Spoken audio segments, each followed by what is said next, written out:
The 100 Dresses Chapter 2. The Dresses Game.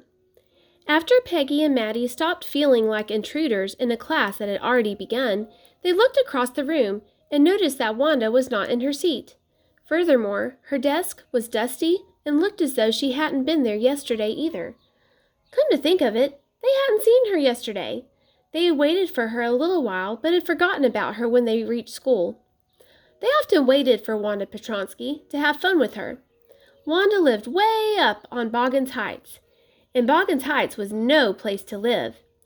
It was a good place to go and pick wildflowers in the summer, but you always held your breath till you got safely past Old Man Svensson's yellow house. People in town said Old Man Svensson was no good. He didn't work, and worse still, his house and yard were disgracefully dirty, with rusty tin cans strewn about, and even an old straw hat. He lived alone with his dog and his cat. No wonder, said the people of the town. Who would live with him? And many stories circulated about him, and the stories were the kind that made people scurry past his house even in broad daylight and hope not to meet him. Beyond Svensson's there were a few small scattered frame houses, and in one of these Wanda Chptr2 lived with her father and her brother Jake. Wanda Chptr2. Most of the children in room 13 didn't have names like that. They had names easy to say, like Thomas, Smith, or Allen. There was one boy named Bounce, Willie Bounce, and people thought that was funny, but not funny in the same way that Chptr2 was. Wanda didn't have any friends. She came to school alone and often went home alone. She always wore a faded blue dress that didn't hang right.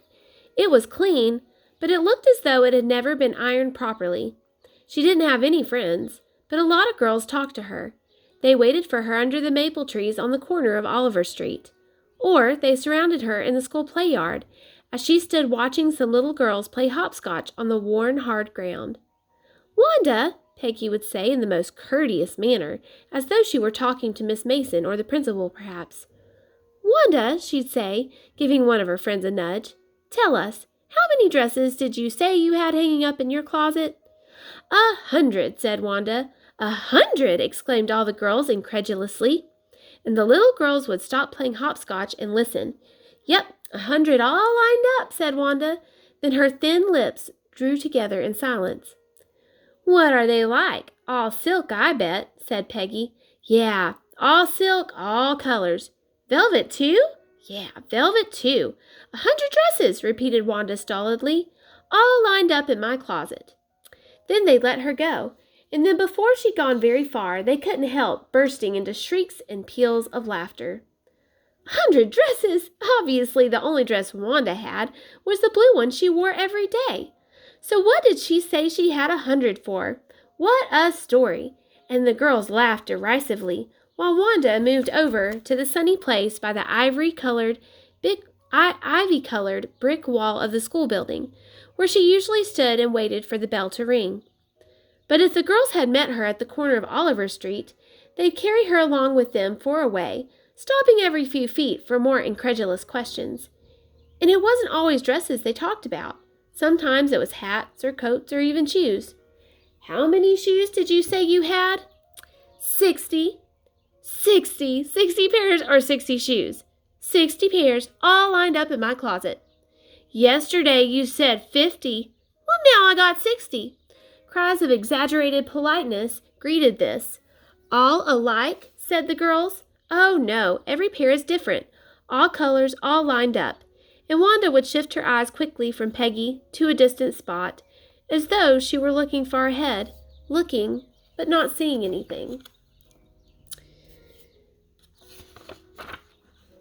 Then the outer fringe of the crowd of girls would break away gradually, laughing, and little by little, in pairs, the group would disperse. Peggy, who had thought up this game, and Maggie, her inseparable friend, were always the last to leave. And finally, Wanda would move up the street, her eyes dull and her mouth closed tight, hitching her left shoulder every now and then in the funny way she had, finishing the walk to school alone. Peggy was not really cruel. She protected small children from bullies, and she cried for hours if she saw an animal mistreated.